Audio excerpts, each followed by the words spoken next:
characters, and they're very well developed. I mean, we can't go into it, I know here, but there's one scene that just blew me away. I had no idea it was coming. I know what you're talking about. I had no idea it was coming. I actually couldn't believe it. I was like, did I just read that? So anyway, but you have to buy it to get to it. But I wondered, how did you actually come up with the premise of having your characters see the Nightline Report in the novel itself? What led you to that?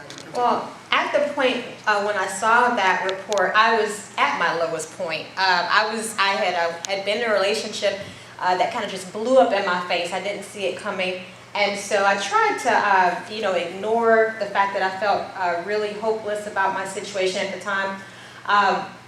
But when I saw the report, I said, there's got to be something that I can do about this.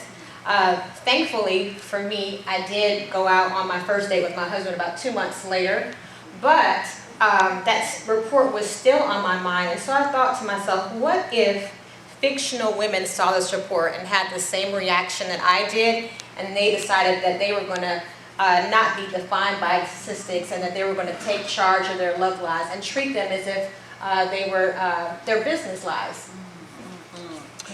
And you are already receiving some really important endorsements. I noticed that Candace Bushnell, the author of the column Sex and the City, which became the wildly successful HBO series by the same name, has endorsed your book. How did that happen? Prayer, and I tracked her down. She had a book signing here back in September, and it just so happened that it was at an AARP event, and I was kind of surprised that they were having this event, but I guess she's in that age group, and I just happened to be sitting behind a woman that is her friend, and we started talking about the book, and she said, I'm going to introduce you to her. And she did, and I gave her a copy of my book.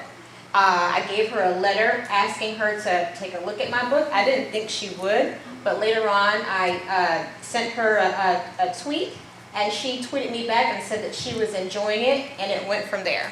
Wonderful. Wow, wow. And the characters in the book are so relatable. Sonalda, the bossy bank executive, whose competitiveness is an asset and a liability.